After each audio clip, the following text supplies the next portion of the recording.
Ito yung klase ng negosyo na di mo na kailangan ng sobrang effort para ka kumita. Bakit? Yung pagbibinta mo ng mga dilata, tapos yung mga noodles, yung mabilis lang lutuin, mga ilang minuto lang maluluto na, no? Parisan mo lang ng kunting itlog, karne norte, o meatloaf, basta mga dilata lahat na ready to eat. Maghanap ka lang ng pwesto na maayos-ayos na matao. Ay, naku, goods na. Bakit? Yung binibilhan ko sa labas, ito sa trabaho namin, malaki yung kitaan. Kasi bakit? Yung spot niya is kabilang kanto, offices. Dito naman sa kabila is warehouse. Tapos kalsada pa siya. Yung daanan na yun pa uwi, papuntang subdivision, no? Talagang spotted talaga siya doon. Kung ikaw, customer, nagugutom.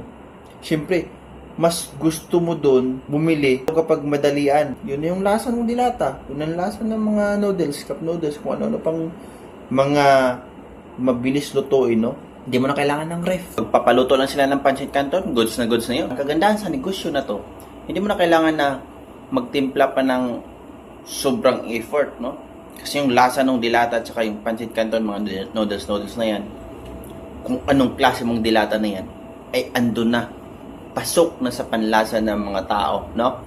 Kasi talaga naman, simula pa nung mga pagkabata pa nun sa lumaki, nagkaedad, talagang, yun na yun. Yun na yung lasa nung mga yun, no? Talagang alam na nila yung lasa. Oh, ito yung papaluto ko kasi ito yung hinahanap ng sikmura ko ngayon.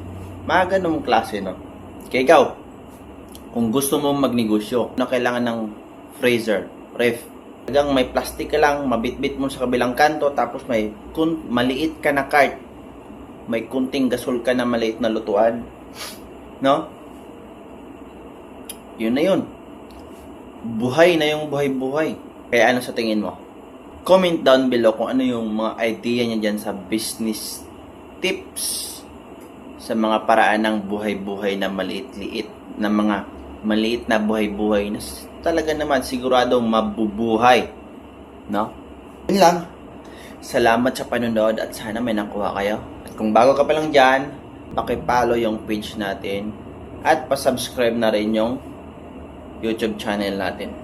Na, maraming salamat at magandang araw. Thanks for watching.